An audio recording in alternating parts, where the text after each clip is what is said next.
অন্ধকার কখনো আলোকে হারাতে পারে না।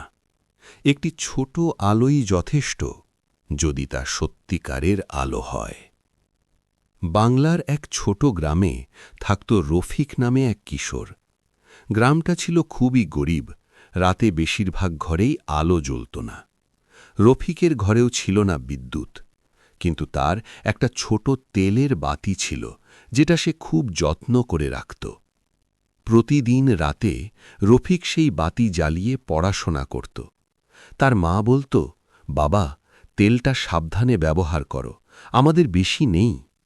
রফিক মাথা নেড়ে বলত, আমি শুধু নিজের জন্য না, সবার জন্য ব্যবহার করব। একদিন তার পাশের বাড়ির ছোট ছেলে এসে বলল, আমার পড়ার আলো নেই, আমি কি তোমার কাছে বসতে পারি?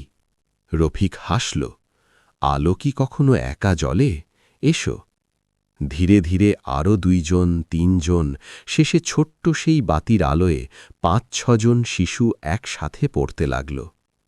এক রাতে প্রচণ্ড ঝড় উঠল, বাতাস এত জোরে বইছিল যে বাতিটা নিভে যাওয়ার উপক্রম। সবাই ভয় পেয়ে গেল, আজ আর পড়া হবে না।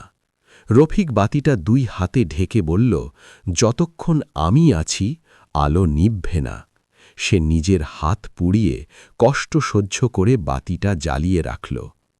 দিন যেতে লাগল।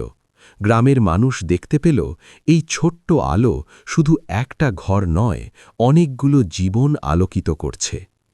একদিন গ্রামের এক ধনী ব্যক্তি এসে বললেন, তুমি এত কষ্ট করছো কেন? রফিক শান্তভাবে বলল, আমি বড় আলো হতে পারিনি, কিন্তু ছোট আলো হয়ে অন্ধকার কমাতে পারি। কিছুদিন পর সেই ধনী ব্যক্তি পুরো গ্রামে আলো দেওয়ার ব্যবস্থা করলেন।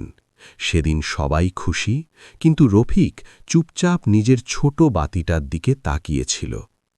একটা ছোট আলো, একটা ছোট দয়া, একটা ছোট ভালো কাজ। হয়তো তোমার কাছে ছোট, কিন্তু কারো জীবনে সেটাই হতে পারে সবচেয়ে বড় পরিবর্তন।